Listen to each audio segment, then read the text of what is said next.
I first read Charles Spurgeon using an illustration which I later read in Jonathan Edwards, who preceded Spurgeon, and Spurgeon read Edwards, so he likely got it from him.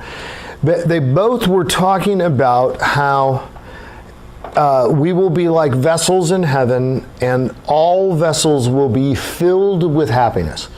So we will be as happy and content as we could be. We will be totally full in happiness.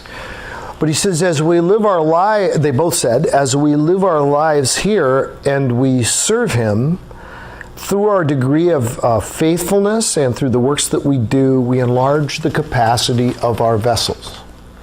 So that two things that are full, if this were full of water, which it isn't right now, so this person hasn't been, this is maybe the 50-fold, instead of the 100-fold.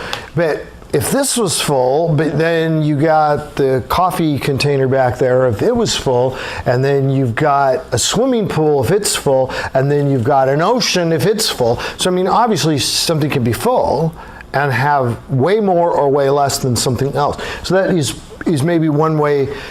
We certainly should not picture people in heaven who are miserable, even slightly unhappy, who are living forever with regrets.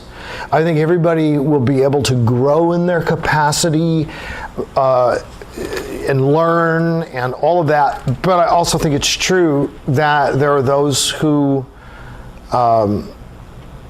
will have such a head start, in terms of that there might not ever be any catching up in that sense. But in this life, we are getting a head start on eternity. I think that's a biblical, and all of the passages have to do with rewarding us for our faithfulness. I think that's relevant.